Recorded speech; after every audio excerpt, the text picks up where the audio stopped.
Welcome to Dehamrita YouTube channel. Please subscribe, like and share. Hi friends, ಬನ್ನಿ ಇವತ್ತು ಹೆಸರುಬೇಳೆ ಪಾಯಸನ ಯಾವ ರೀತಿ ಮಾಡೋದು ಅಂತ ಹೇಳಿ ಈ ವಿಡಿಯೋದಲ್ಲಿ ತೋರಿಸ್ತಾ ಇದ್ದೀನಿ. ನೋಡಿ, ಒಂದು 2 ಟೇಬಲ್ ಟೀ ಸ್ಪೂನಷ್ಟು ತುಪ್ಪನ ಹಾಕಿಬಿಟ್ಟು ಅದರಲ್ಲಿ ಹೆಸರುಬೇಳೆನ ಸ್ವಲ್ಪ ಕೆಂಪಗಾಗೋ ಥರ ಒಂದು ಸ್ವಲ್ಪ ಲೈಟಾಗಿ ಹುರ್ಕೊಳ್ಳೋಣ. ನಮಗೆ ಬಂದುಬಿಟ್ಟು ಅಯ್ಯಪ್ಪ ಸ್ವಾಮಿದು ಅಭಿಷೇಕ ತುಪ್ಪ ಬಂದಿತ್ತು ಫ್ರೆಂಡ್ಸ್, ದೇವ್ರದ್ದು ಪ್ರಸಾದದ್ದು. ಅದನ್ನೇ ಹಾಕಿಬಿಟ್ಟು ಪಾಯಸ ಮಾಡೋದು ತೋರಿಸ್ತಾ ಇದ್ದೀನಿ. ನೋಡಿ, ಒಂದು ಸ್ವಲ್ಪ ಹೆಸರುಬೇಳೆ ಹುರ್ಕೊಂಡ ತಕ್ಷಣ ಅದಕ್ಕೆ ಬಿಸಿ ಮಾಡಿದ ನೀರನ್ನು ಹಾಕ್ಕೊಂಬಿಡೋಣ. ಒಂದು 2 ಕಪ್ಪಿನಷ್ಟು ನಾನು ಹೆಸರು ಬೇಳೆನ ತುಪ್ಪದಲ್ಲಿ ಹುರ್ಕೊಂಡು ಒಂದು 3 ಕಪ್ಪಿನಷ್ಟು ನೀರನ್ನು ಹಾಕಿದ್ದೀನಿ ಹೆಸರುಬೇಳೆ ಬೇಯಿಸ್ಕೊಳ್ಳೋಕ್ಕೆ. ಕಡಿಮೆ ಆದರೆ ಮತ್ತೆ ನಾವೇನು ಮಾಡ್ಬೋದು, ಬಿಸಿನೀರನ್ನು ಬಿಸಿ ಮಾಡಿಕೊಂಡು ಮತ್ತೆ ಹಾಕ್ಕೊಳ್ಳೋಣ. ಆಮೇಲೆ ಒಂದು ಕಡೆ ಸೈಡಿಗೆ ನಾನು ಇಷ್ಟು ಬೆಲ್ಲ, 1 ಕಪ್ಪಿನಷ್ಟು ಬೆಲ್ಲನ ಕರಗಿಸಿ ಇಟ್ಕೊಳ್ತಾ ಇದ್ದೀನಿ. 2 ಕಪ್ ಬೇಳೆಗೆ 1 ಕಪ್ ಬೆಲ್ಲ ಹಾಕ್ತಾಯಿದ್ದೀನಿ. ನೀವು ಇನ್ನೂ ತುಂಬ ಸ್ವೀಟ್ ಇಷ್ಟಪಡೋದಾದರೆ 1.5 ಅಥವಾ 2 ಕಪ್ಪನ್ನು ಕೂಡ ನೀವು ಬೆಲ್ಲನ ಆ್ಯಡ್ ಮಾಡ್ಕೋಬೋದು.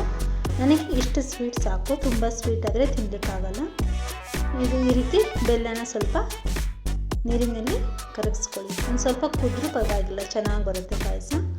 ಆನಂತರ ಬೆಲ್ಲ ಕರಗಿದ ತಕ್ಷಣ ನೋಡಿ, ನಾನು 3 ಏಲಕ್ಕಿಯನ್ನು ಸಕ್ಕರೆ ಒಟ್ಟಿಗೆ ಕುಟ್ಟಿ ಪುಡಿ ಮಾಡ್ಕೊಳ್ತೀನಿ. ಆ ಏಲಕ್ಕಿನ ಸಕ್ಕರೆ ಒಟ್ಟಿಗೆ ಕುಟ್ಟಿ ಪುಡಿ ಮಾಡಿಕೊಂಡ್ರೆ ಏಲಕ್ಕಿ ಬೇಗ ಪುಡಿ ಹಾಕ್ಕೊಂಡ್ಬಿಡುತ್ತೆ. ನೋಡಿ, ಬೇಳೆ ಇಷ್ಟು ಬೆಂದಿದೆ, ಇದು ಸಾಲದು, ಇನ್ನೂ ಒಂದು ಸ್ವಲ್ಪ ಬೇಯಿಸ್ತು. ಅದಕ್ಕೋಸ್ಕರ ನಾನು ಮತ್ತೆ ಮುಖದ ಮೇಲೆ ಮುಚ್ಚಿ ಬೇಯಿಸ್ಕೊಂಡೆ. ನೋಡಿ, ಇವಾಗ ಬೇಳೆ ಎಲ್ಲ ಚೆನ್ನಾಗಿ ಅರಳಿ ಬಂದುಬಿಟ್ಟಿದೆ. ನೀವು ಬೇಕಾದ್ರೆ ಕುಕ್ಕರಿಗೆ ಹಾಕ್ಕೋಬೋದು. ನಿಮಗೆ ಗೊತ್ತಲ್ವ, ನಾನು ಕುಕ್ಕರ್ ಜಾಸ್ತಿ ಯೂಸ್ ಮಾಡೋದಿಲ್ಲ. ಆಮೇಲೆ ಕರಗಿಸಿಟ್ಟಂತಹ ಬೆಲ್ಲನ ನಾವು ಬೇಯಿಸ್ಕೊಂಡಿಟ್ಟಿರೋ ಹೆಸರು ಬೇಳೆಗೆ ಹಾಕ್ಕೊಳ್ಳೋಣ. ನೋಡಿ, ಎಲ್ಲ ಬೆಲ್ಲನೂ ಹಾಕಿದ್ದೀನಿ ನಾನು. ಹಾಕಿ ಇದನ್ನು ನೀಟಾಗಿ ಮಿಕ್ಸ್ ಮಾಡಿಕೊಂಡು 1-2 ಕುದಿಸ್ಕೊಳ್ಳೋಣ. ನೀಟಾಗಿ ಕುದಿ ಬಂದುಬಿಡ್ಬೇಕಿದು, 2 ಮಿಕ್ಸ್ ಆಗಬೇಕಲ್ವಾ, ಅದಕ್ಕೆ ಇದು ಚೆನ್ನಾಗಿ ಬೆಲ್ಲ ಮತ್ತು ಬೇಳೆ ಹೊಂದ್ಕೋಬೇಕು. ಅದು ಆದಮೇಲೆ ಒಂದು 4ರಿಂದ 5 ನಿಮಿಷ ಕುದಿಸ್ಕೊಂಡ್ರೆ ಸಾಕು. ಒಂದು ಸ್ವಲ್ಪ ನೋಡಿ, ಬೇಳೆ ಇನ್ನೂ ಗಟ್ಟಿ ಇತ್ತು ಅಂದರೆ ಒಂದು ಸ್ವಲ್ಪ ಬೇಯಿಸ್ಕೊಳ್ಳಿ. ಬೆಲ್ಲ ಹಾಕಿದ ತಕ್ಷಣ ಬೇಳೆ ಒಂದು ಸ್ವಲ್ಪ ಗಟ್ಟಿ ಆಗಿಬಿಡುತ್ತೆ. ಅದಕ್ಕೆ ಫಸ್ಟ್ ಬೇಳೆ ಬೇಯಿಸ್ಕೊಂಡು ಆಮೇಲೆ ಬೆಲ್ಲ ಹಾಕಬೇಕು. ಇವಾಗ ಒಂದು ಸ್ವಲ್ಪ ಬೇಳೆ ಗಟ್ಟಿ ಆಗುತ್ತೆ, ಒಂದು ಸ್ವಲ್ಪ ಹಣ್ಣಾಗೋ ಥರ ನಿಮಗೆ ಯಾವ ಹದಕ್ಕೆ ಬೇಕೋ ಆ ಹದಕ್ಕೆ ಬರೋವರೆಗೂ ಸ್ವಲ್ಪ ಕೈ ಆಡಿಸ್ತಾ ಇದೇ ರೀತಿ ಹೆಸರು ಬೇಳೆನ ಬೇಯಿಸ್ಕೊಳ್ಳಿ. ಕೈ ಆಡಿಸೋದು ಬಿಟ್ಬಿಟ್ರೆ ಏನಾಗುತ್ತೆ, ಹೆಸರು ಬೇಳೆ ತಳಕ್ಕೆ ಹತ್ತಿ ತುಂಬ ಸೀದೋಗ್ಬಿಡುತ್ತೆ. ನೋಡಿ, ಈ ರೀತಿ ಆ ಬೆಲ್ಲ ಎಲ್ಲ ಬಿಟ್ಕೊಂಡು ಬರಬೇಕು ಬೇಳೆ ಜೊತೆಗೆ. ನೋಡಿ, ಬೆಲ್ಲ ಯಾವ ರೀತಿ ಬಿಟ್ಕೊಂಡು ಬಂದಿದೆ ಅಂತ ಹೇಳಿ ಆಣ ಕಣ್ಣಂಗೆ ಕಾಣ್ಬೇಕು ಫ್ರೆಂಡ್ಸ್, ಅದು ತುಂಬ ಗಟ್ಟಿ ಥರ ಬರಬೇಕು. ಆಮೇಲೆ ನೋಡಿ, ಮತ್ತೆ ಉಳಿದಂತಹ ತುಪ್ಪನ ಹಾಕ್ಬಿಟ್ಟು ನಾನು ಒಂದು 2 ಟೇಬಲ್ ಟೀ ಸ್ಪೂನ್ ಇದೆ ಅನಿಸುತ್ತೆ. ನಿಮಗೆ ಎಷ್ಟು ಬೇಕೋ ಅಷ್ಟು ಡ್ರೈ ಫ್ರೂಟ್ಸು, ಯಾವ್ದು ಬೇಕೋ ಅದು ಡ್ರೈ ಫ್ರೂಟ್ಸ್ನ ಹಾಕ್ಕೊಂಡ್ಬಿಟ್ಟು ಫ್ರೈ ಮಾಡಿಬಿಟ್ಟು ಹೆಸರು ಬೇಳೆಗೆ ಪಾಯಸಕ್ಕೆ ಇದನ್ನು ಹಾಕಿದರೆ ಹೆಸರುಬೇಳೆ ಪಾಯಸ ತಿನ್ನಲಿಕ್ಕೆ ಸಿದ್ಧ ಆಯಿತು. ನಿಮಗೆ ಸ್ವಲ್ಪ ಗಟ್ಟಿ ಆಯಿತು ಅಂದರೆ ಏನು ಮಾಡ್ಬೋದು, ಸ್ವಲ್ಪ ಕಾದಾರಿದ ಹಾಲನ್ನು ಹಾಕಿಬಿಟ್ಟು ಮಿಕ್ಸ್ ಮಾಡ್ಕೊಳ್ಳಿ. ಕೆಲವೊಂದು ಬೆಲ್ಲ ಏನಾಗುತ್ತೆ, ಬಿಸಿ ಹಾಲು ಹಾಕಿದ ತಕ್ಷಣ ಬೆಲ್ಲ ಒಡೆದೋಗ್ಬಿಡುತ್ತೆ ಹಾಲು. ಅದಕ್ಕೆ ನಾವೇನು ಮಾಡ್ಬೋದು, ತಿನ್ನುವಾಗ ಬಿಸಿ ಹಾಲು ಅಥವಾ ಕಾದಾರಿದ ಹಾಲನ್ನು ತಿನ್ನುವಾಗ ಹಾಕ್ಕೋಬೇಕು. ಮುಂಚೆನೇ ಹಾಕಿದರೆ ಒಡೆದೋಗ್ಬಿಡುತ್ತೆ, ಪಾಯಸ ಬೇಗ ಹುಳಿ ಆಗಿಬಿಡುತ್ತೆ. ಅದಕ್ಕೆ ತಿನ್ನುವಾಗ ನಮಗೆ ಎಷ್ಟು ಬೇಕೋ ಅಷ್ಟು, 1 ಲೋಟದಷ್ಟು, ಅರ್ಧ ಲೋಟದಷ್ಟು ಹಾಲನ್ನು ಹಾಕ್ಕೊಂಡ್ಬಿಟ್ಟು ನಾವು ಪಾಯಸನ ತಿನ್ಬೋದು. ನೋಡಿ, ನಿಮಗೆ ಎಷ್ಟು ಬೇಕೋ ಅಷ್ಟು ಹಾಕ್ಕೊಳ್ಳಿ ಡ್ರೈ ಫ್ರೂಟ್ಸು. ನಾನು ಬಾದಾಮಿ ಅಷ್ಟೇ ಹಾಕ್ತಾಯಿದ್ದೀನಿ, ದ್ರಾಕ್ಷಿ ಮಧ್ಯೆ ಹುಳಿ ಸಿಗುತ್ತೆ ಅಂತ ನಾನು ಹಾಕ್ತಾಯಿಲ್ಲ, ಬರೀ ಗೋಡಂಬಿ ಅಷ್ಟೇ ಹಾಕ್ತಾಯಿದ್ದೀನಿ. ನೀವು ಬೇಕಾದ್ರೆ ಗೋಡಂಬಿ, ದ್ರಾಕ್ಷಿ, ಬಾದಾಮಿ ಯಾವ್ದು ಬೇಕೋ ಅದನ್ನು ನೀವು ಡ್ರೈ ಫ್ರೂಟ್ಸ್ನ ಆ್ಯಡ್ ಮಾಡ್ಕೋಬೋದು. ನೋಡಿ, ನಾನಿವಾಗ ಬೇಯಿಸಿ ತೆಗೆದಿಟ್ಟಿರೋ ಬೇಳೆಗೆ ಅದನ್ನು ಆ್ಯಡ್ ಮಾಡ್ತಾಯಿದ್ದೀನಿ. ತುಂಬ ಚೆನ್ನಾಗಿ ಬಂದಿತ್ತು. ಗಟ್ಟಿ ಬೇಕಿದ್ರೆ ನೋಡಿ, ಇದೇ ರೀತಿ ಗಟ್ಟಿ ನೋಡಿ, ಗಟ್ಟಿ ಪಾಯಸ ಎಷ್ಟು ಚೆನ್ನಾಗಿ ಬಂದಿದೆ ಅಂದರೆ ಈ ರೀತಿ ತಿನ್ನಲಿಕ್ಕೂ ತುಂಬ ಚೆನ್ನಾಗಿರುತ್ತೆ ಇದು ಗಟ್ಟಿ ಪಾಯಸ.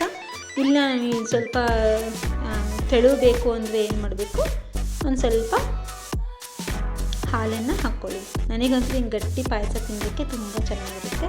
ಹೆಸರುಬೇಳೆ ಪಾಯಸ ಒಬ್ಬೊಬ್ಬರು ನೀರಾಗಿ ಮಾಡ್ತಾರೆ. ನೀವು ಬೇಕಾದ್ರೆ ನೀರಾಗಿ ಬೇಕು ಅಂದರೆ ನೀವು ಬೇಕಿದ್ರೆ ಸ್ವಲ್ಪ ನೀರು ಜಾಸ್ತಿ ಹಾಕಿ ಮಾಡ್ಕೊಳ್ಳಿ, ಇಲ್ಲಾಂದರೆ ಒಂದು ಸ್ವಲ್ಪ ಹಾಲನ್ನು ಹಾಕ್ಕೊಳ್ಳಿ. ನೋಡಿ, ನಾನಿವಾಗ ಹಾಲನ್ನು ಹಾಕಿ ಕೊಡ್ತಾಯಿದ್ದೀನಿ ಮಕ್ಕಳಿಗೆ. ಮಕ್ಕಳು ಹಾಲು ಹಾಕಿ ಕೊಟ್ಟರೆ ತುಂಬ ನಮ್ಮ ಮಕ್ಕಳು ಇಷ್ಟಪಡ್ತಾರೆ. ನೋಡಿ, ಕೊನೆಗೆ ಏಲಕ್ಕಿ ಮತ್ತು ಸಕ್ಕರೆನ ಕುಟ್ಟಿ ಪುಡಿ ಮಾಡಿ ಇಟ್ಕೊಂಡಿದ್ದು ಪುಡಿನ, ಏಲಕ್ಕಿ ಪುಡಿನ ಅದಕ್ಕೆ ಮಿಕ್ಸ್ ಮಾಡ್ತಾಯಿದ್ದೀನಿ. ನೋಡಿ, ಅದು ಸ್ವಲ್ಪ ಅಂಟಿತ್ತು, ಎಲ್ಲ ಸೇರಿಸ್ಬಿಟ್ಟು ತೆಗೆದುಬಿಟ್ಟು ಅದಕ್ಕೆ ಹಾಕ್ತಾಯಿದ್ದೀನಿ. ಇವಾಗ ಮಿಕ್ಸ್ ಮಾಡ್ಕೊಳ್ಳೋಣ. ಘಮ್ ಅಂತ ಸ್ಮೆಲ್ ಬರ್ತಾ ಇದೆ. ಈ ರೀತಿ ಹೆಸರುಬೇಳೆ ಪಾಯಸ ಮಾಡ್ಕೊಂಡು ತಿನ್ನೋದ್ರಿಂದ ದೇಹಕ್ಕೆ ತುಂಬ ತಂಪಿರುತ್ತೆ. ಅಷ್ಟೇ ಅಲ್ಲದೆ ಹೀಟ್ ಆಗಿರುತ್ತಲ್ಲ, ಬಾಯಿ ಹುಣ್ಣೆಲ್ಲ ಆಗಿರುತ್ತಲ್ಲ, ಆ ಟೈಮಲ್ಲಿ ಇದನ್ನು ಮಾಡ್ಕೊಂಡು ತಿನ್ನೋದ್ರಿಂದ ಹೀಟ್ ಸ್ವಲ್ಪ ಕಡಿಮೆ ಆಗುತ್ತೆ. ಇದು ನೋಡಿ ಗಟ್ಟಿ ಪಾಯಸ. ಇದಕ್ಕೆ ಇವಾಗ ಹಾಲು ಹಾಕಿದ ಪಾಯಸನ ನಾನು ತೋರಿಸ್ತೀನಿ ನಿಮಗೆ. ನೆಕ್ಸ್ಟು ಬೇಸಿಗೆ ಕಾಲದಲ್ಲಿ, ಇವಾಗ ಬೇಸಿಗೆ ಶುರುವಾಯ್ತಲ್ವ, ಹೆಸರುಬೇಳೆ ಪಾನಕ ಮಾಡಿಕೊಂಡು ಹೆಸರುಬೇಳೆ ಕೋಸಂಬರಿ, ಹೆಸರುಬೇಳೆ ಪಾಯಸ ಈ ರೀತಿ ಮಾಡಿಕೊಂಡು ಸೇವನೆ ಮಾಡ್ತಾಯಿದ್ರೆ ನಮಗೆ ಹೀಟ್ ಸ್ವಲ್ಪ ಕಡಿಮೆ ಆಗುತ್ತೆ. ಮಕ್ಕಳಿಗೂ ಕೂಡ ಇದು ತುಂಬ ಆರೋಗ್ಯಕ್ಕೆ ಒಳ್ಳೆಯದು ಫ್ರೆಂಡ್ಸ್. ಎಲ್ಲ ರೀತಿ ಡ್ರೈ ಫ್ರೂಟ್ಸ್ ಹಾಕಿ ಮಕ್ಕಳಿಗೆ ಮಾಡಿಕೊಡ್ತಾ ಇದ್ದರೆ ಅವರಿಗೂ ಕೂಡ ಆರೋಗ್ಯಕ್ಕೆ ಒಳ್ಳೆಯದು. ಇಮ್ಯುನಿಟಿ ಪವರು ಕೂಡ ಜಾಸ್ತಿ ಆಗುತ್ತೆ. ಹಾಗೆ ನಾವು ಯಾವ್ಯಾವೆಲ್ಲ ಡ್ರೈ ಫ್ರೂಟ್ಸ್ನ ಸೇವನೆ ಮಾಡೋದ್ರಿಂದ ಏನೆಲ್ಲ ಲಾಭಗಳಿದೆ ಅಂತ ಹೇಳಿ ನಾನು ಹಿಂದಿನ ವಿಡಿಯೋದಲ್ಲಿ ತಿಳಿಸಿದ್ದೀನಿ. ಬಾದಾಮಿ ಒಂದು 5 ರಿಂದ 6 ಬಾದಾಮಿ, ಗೋಡಂಬಿ, ಆಮೇಲೆ ಉತ್ತುತ್ತಿ ಇವೆಲ್ಲ ಅಂಜೂರ ಹಣ್ಣು ಇವೆಲ್ಲ ಸ್ವಲ್ಪ ನೀರಲ್ಲೇ ಇಟ್ಬಿಟ್ಟು ಮಕ್ಕಳಿಗೆ ಬೆಳಗ್ಗೆ ಖಾಲಿ ಹೊಟ್ಟೆಗೆ ಅದನ್ನು ಮಿಕ್ಸಿ ಮಾಡಿಬಿಟ್ಟು ಸ್ವಲ್ಪ ಅದಕ್ಕೆ 2 ಟೇಬಲ್ ಟೀ ಸ್ಪೂನಷ್ಟು ತುಪ್ಪ ಹಾಕಿ ಕೊಡೋದ್ರಿಂದ ಮಕ್ಕಳಿಗೆ ಜ್ಞಾಪಕ ಶಕ್ತಿ ತುಂಬ ಚೆನ್ನಾಗಿ ವೃದ್ಧಿಯಾಗುತ್ತೆ. ಅಷ್ಟೇ ಅಲ್ಲದೆ ಮಕ್ಕಳಿಗೆ ಇಮ್ಯುನಿಟಿ ಪವರ್ ಜಾಸ್ತಿ ಆಗುತ್ತೆ, ಮೂಳೆಗಳಿಗೆ ಶಕ್ತಿ ಕೊಡುತ್ತೆ. ಮಕ್ಕಳಿಗೆ ಆದಷ್ಟು ಡ್ರೈ ಫ್ರೂಟ್ಸ್ನ ಕೊಡಿ.